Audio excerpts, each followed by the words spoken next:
Hi, I'm Drew Halfmann from UC Davis, and today I'm going to be talking about how does the American welfare state shape gender inequality. Now, the ways in which the welfare state shapes gender inequality are similar for many disadvantaged groups. And this is stuff that is probably becoming familiar to you in this course by now. So first of all, when you have a pension system that's based on earnings, then people who have lower earnings during their working lives are going to have lower pensions when they retire. And so that's going to disproportionately affect African Americans, Latinos, women, people who earn less in the economy. Moreover, all three of those groups are more likely to have jobs that pay lower, okay, and jobs that have weaker benefits. So less possibility of getting health care from an employer, less possibility of getting pensions from an employer. Moreover, we already know that for those pensions, for those health care benefits, there are tax breaks provided by the government. So if your employer is not providing those things to you, you're not eligible for the tax breaks that the government provides. Okay? Lastly, women, African Americans, and Latinos are more likely to receive their benefits from means-tested programs.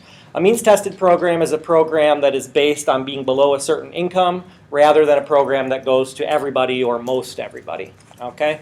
Means-tested programs tend to be stingier, less generous. They often are stigmatizing in some way. And so receipt of benefits from those programs is not as desirable. So let me, as an example, it's less desirable to get benefits from the Temporary Assistance to Needy Families program. Benefits are quite low and quite stigmatized versus receiving benefits from Social Security, where benefits are quite high, universally provided, broadly popular, broadly legitimate. Okay, so that's what I'm talking about. Gender roles have changed a lot in the post-war era, and the welfare state has had to react. In some countries, it reacted better than in others. Okay, so a few things have been going on. So one, in the United States, we have the end of the family wage. We have the rise of unstable and part-time employment. We have increased employment among women. We have women, people marrying later and having children later.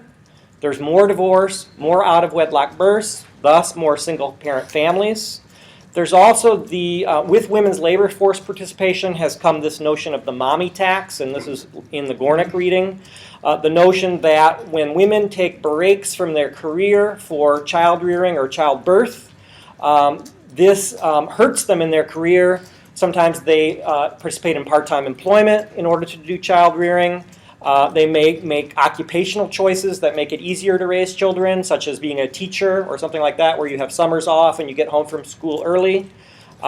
There's also a fair amount of employer discrimination against women because of employers' belief or fear that women will be leaving the labor force frequently to have children or care for children. So employers may discriminate against women as a result of that. And this is quite interesting because in the Swedish case, we'll notice that Sweden has these very generous family leave policies and childbirth policies, etc. And that actually has this sort of negative effect of increasing employer skepticism about hiring women. Okay, because women can leave the labor force for a year with pay, many employers are reluctant to hire women for that reason. Okay, and that's sort of an unintended consequence of the policy. All right, so let's talk about gender and the welfare state in the U.S. So first thing to realize is that women are the main beneficiaries of the welfare state in the United States, and that's mainly because they live longer. Okay, so women are the big beneficiaries of the Social Security system. Okay, the men just die and don't collect their benefits. The women continue collecting their benefits for quite a long time. Okay. In addition, many women receive their benefits as dependents. Okay, in Social Security, there's a spousal benefit where, it goes both ways. So a woman could receive a spousal benefit from a man could receive a spousal benefit from a woman. Someday we'll have same-sex marriages receiving those same benefits. But it's often man as the higher earner, women as the lower earner, and women claiming a Social Security benefit that's based on the man's salary. And I'll say more about this in a minute. So that's one thing. A second point I made already about earnings-based pensions replicating gender disparities. I made the point about employee benefits replicating gender disparities. The United States is unique in comparison to other rich countries, and especially to Sweden, in that it has family leave requirements for large companies, but it's unpaid family leave, okay? And that's unusual. Most European countries have a paid family leave for men and women who leave the workforce. The United States also does not have a family allowance, which is a payment to families with children. You could argue that our child tax credit is a form of family allowance, but it's not as generous as the family allowances in Sweden and in other countries. The United States also has very little public child care, and much of its child care is weakly regulated and not of particularly high quality. Lastly, the United States has very high poverty rates for women, and especially for single mothers with children. And I'll show you a few pictures about that. One is looking at, this one is looking at poverty rates by gender. The dark blue is men, the light blue is women. You can see that there's a higher percentage of women in poverty pretty much at every level, okay? But especially at the working age level, among working age people. And this shows the poverty rate in different types of families, okay?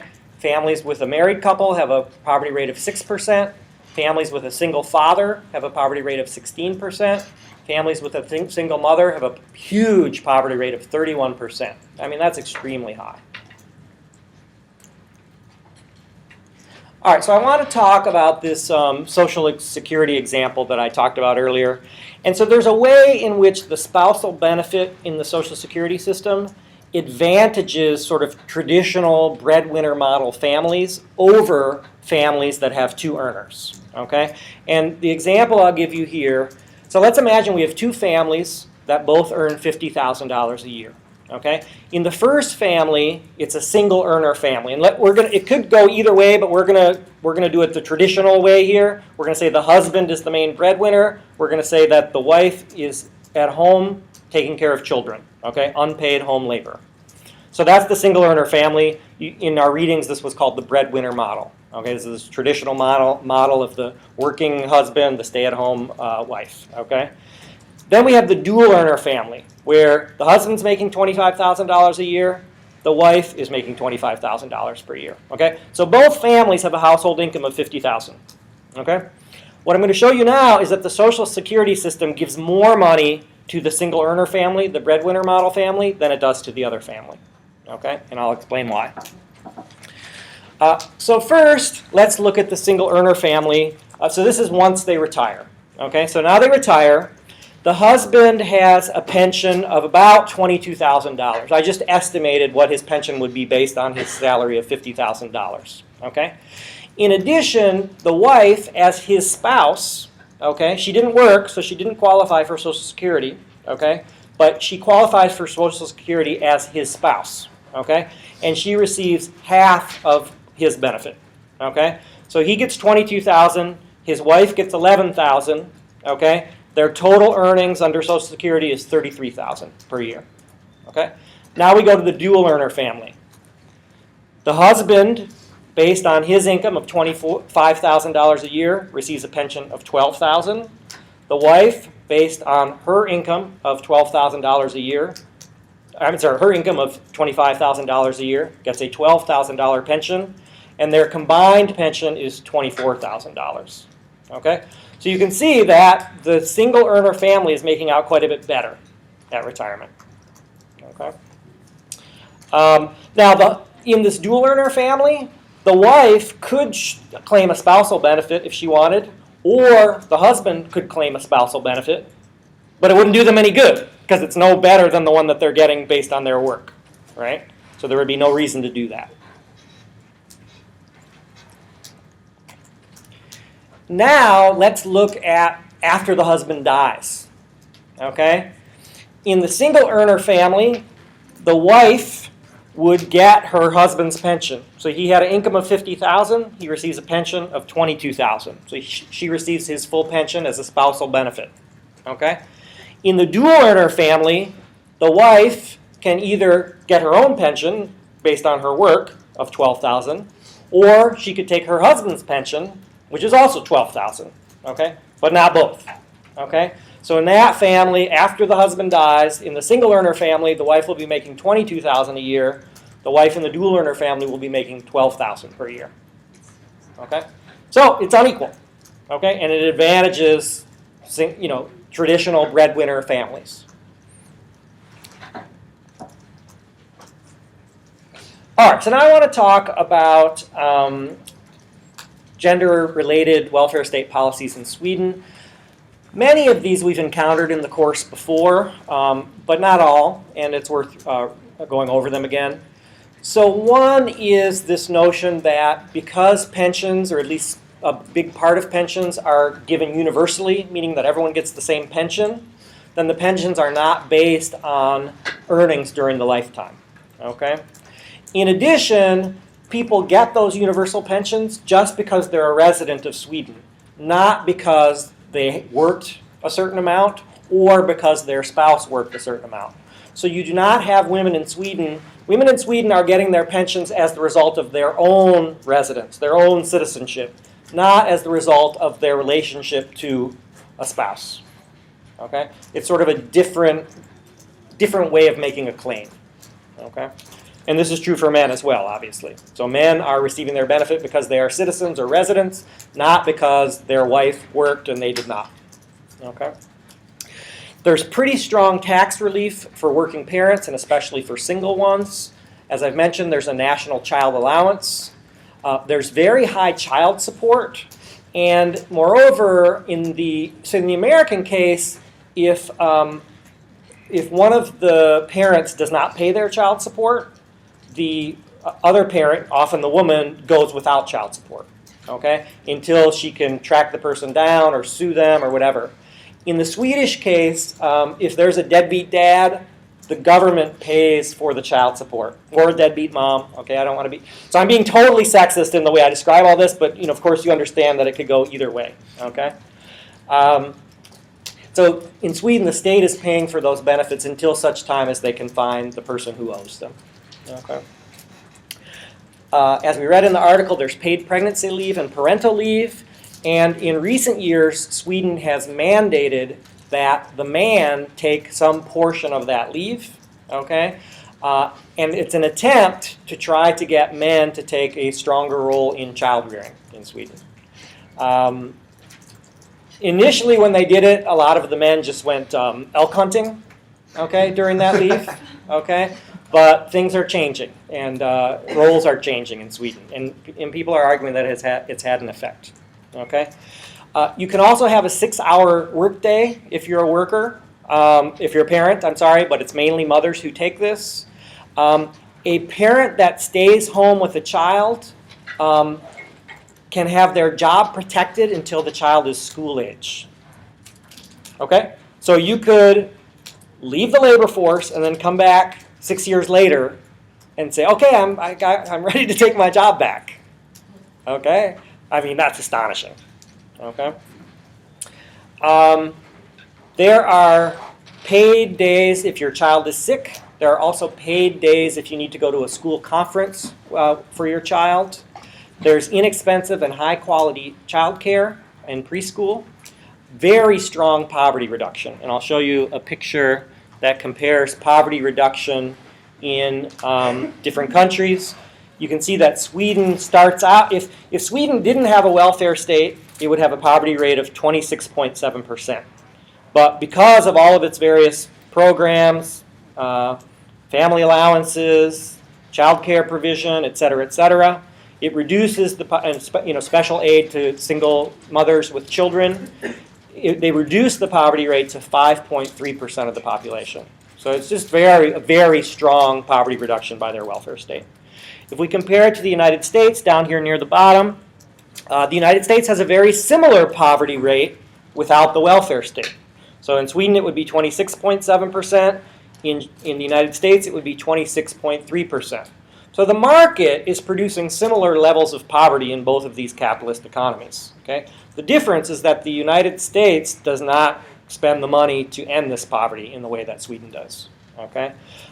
So the American welfare state reduces poverty to 17% of the population versus Sweden's 5%. So it's a big difference.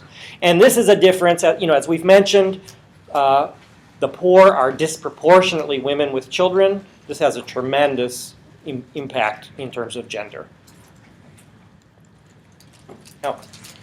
Now, there's a few weak spots in terms of gender on the welfare state, and I've alluded to some of these already. So one of these is that I talked in an earlier class about how Sweden is renowned for having active labor market policy in which they help workers to get new skills for new types of jobs. They help workers to move to a new place for a job. They help workers to find a new job, et cetera, et cetera. But the bulk of these sort of active labor market policies are really oriented towards men and men in the manufacturing sector. And so there's a gender disparity there in terms of who's receiving active labor market policy. There's also huge occupational segregation in the Swedish labor force. Okay? So Sweden has this huge welfare state of child care workers, teachers, healthcare workers, home care workers. And who are all those people? Women. Okay? Largely women. Okay? And then in the private sector, in business, in manufacturing, and other things, largely men. Okay? And I exaggerate. Obviously, there's people from both genders in both places, but disproportionate. Okay? And in some ways, this sort of answers the question of, you might ask, well, how can Sweden let people leave how can Swedish employers let somebody leave for 6 years and then come back and take their job back? Okay? Well, it's likely that that job is in the public sector. It's within the welfare state, okay, rather than being with a private employer. Okay? And that doesn't make it easier necessarily, but it does make it more likely that the employer would be willing to do that, okay, since it is the government itself that's doing the employment. Okay. I've also mentioned that there's a stereotype in Sweden of women being less attached to the labor force, more likely to leave the labor force because of all these generous leave policies. There's also been a spread of part-time work to accommodate women who stay home with children. But this has often meant that women who would like more work have difficulty finding it. So there's sort of a spread or an increase in involuntary part-time employment.